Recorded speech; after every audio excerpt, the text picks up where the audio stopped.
Olá, gente, bem-vindos ao nosso espaço de crescimento pessoal aqui pela TV Cidade, Canal 9, Teresópolis.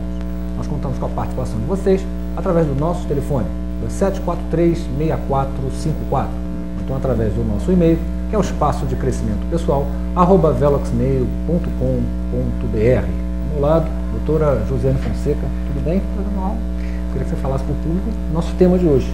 Nós vamos falar hoje sobre a monarquia. Isso. E o programa Espaço de Crescimento Pessoal tem a honra de receber em nossos estúdios Sua Alteza Imperial Real, Príncipe Dom Antônio de Orleans e Bragança. Dom Antônio nasceu no Rio de Janeiro em 24 de junho de 1950. É atualmente o terceiro na ordem da sucessão ao trono do Brasil. É católico, formado em Engenharia Civil pela Universidade de Barra do Piraí. É casado com a princesa Cristine, tem 4 filhos, Dom Pedro Luiz, Dona Amélia, Dom Rafael Antônio, Dona Maria Gabriela. Atualmente o príncipe reside com a sua família em Petrópolis. Tudo bem, Dom Antônio? Muito prazer que eu venho aqui ao programa, né? Prazer em tê-lo conosco. Cidade tão simpática de Teresópolis também. Muito prazer aqui em tê-lo conosco. Eu queria começar a nossa conversa, que o senhor expusesse o período da monarquia de Dom Pedro II, o final do período, até a queda da monarquia, até a proclamação. É perfeito. Eu gostaria de começar um pouco combatendo a ideia que nós temos hoje no Brasil de um país emergente, um país para o futuro, um país de segundo e terceiro mundo. Né? O Brasil não é um país de terceiro mundo. Ele já foi, na época do Império, foi um país de primeiro mundo. Né? E continua, ele tem essa vocação de país de primeiro mundo. Um país riquíssimo, com um povo muito inteligente, um povo bom, crédulo, que inclusive com boa índole, né? E muitas vezes acredita até demais pela boa índole. Né? Um povo muito criativo. Então nós estamos numa situação que não é ideal atualmente, nessa situação bem ruim, né? O país nessa situação bem ruim, não é devido ao seu povo, é devido a uma situação política que vem desde a proclamação da República. Se nós formos estudar imparcialmente, nós vamos ver que na época da monarquia, na época antes do governo do Pedro II, né? Havia uma estabilidade, haviam políticos sérios, inclusive pela própria vigilância de Dom Pedro II, né? O imperador, que ele anotava, que ele fazia questão de acompanhar de perto, não só a política, como os políticos. Então, quando ele sabia de alguém que tenha tido atos ilícitos ou de casos de corrupção, ele já anotava o nome das pessoas que estavam nessa história, né? Que estavam nessa história, e essas pessoas estavam queimadas. Por exemplo, para nomear alguém no Senado, o parlamento apresentava uma lista tríplice, né? Então o imperador escolhia normalmente entre essas três pessoas indicadas. E em condições normais ele escolheria o primeiro que seria indicado pelo parlamento, né? Mas quando esse homem, essa pessoa, estava nesse caderninho preto, né? O fatídico caderno preto do imperador, ele já não escolheria, ele escolhia o segundo ou o terceiro, porque essa pessoa já no passado tinha cometido atos ilícitos, enfim, né? Então havia uma vigilância muito grande e os políticos com isso passavam a se preocupar com a real função deles, que é servir ao povo, né? Enfim, e foi uma fase áurea. Nós tivemos termos econômicos, né? Desde os 25 anos de monarquia, os últimos 25 anos de monarquia, nós tivemos uma inflação de 1,65%, inflação média, né? Inclusive com a própria Guerra do Paraguai, com todos os acontecimentos, essa inflação foi de 1,65%. O país era um país muito respeitado e a própria moeda brasileira, é um país também que tinha uma credibilidade muito grande lá fora. Um exemplo é que nós tínhamos aquela família Rothschild, né, de banqueiros, né? Uhum. Que é famosa.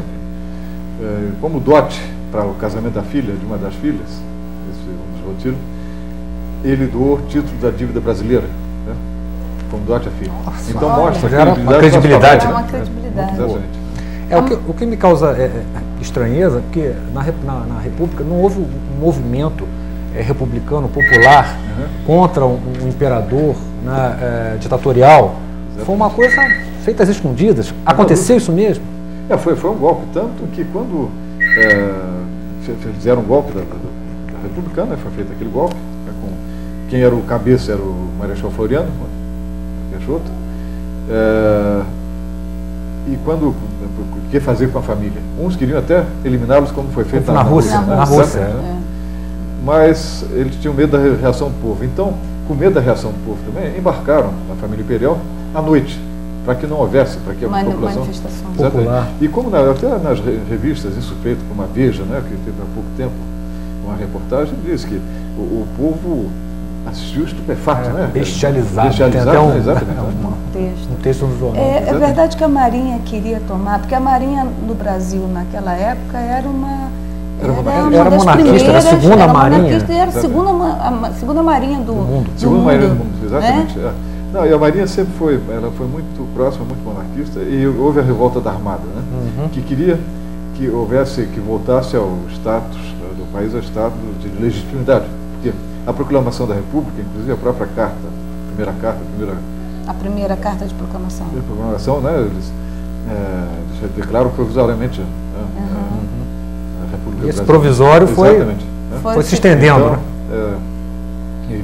Dizendo que seria submetido então a uma consulta popular, né, para extinguir a monarquia ou não, para que ela fosse aceita. Mas aí fizeram a cláusula pétrea também, né? E essa cláusula pétrea durou 99 anos. Então os monarquistas foram amordaçados durante 99 anos. Nem o Partido Comunista foi, né?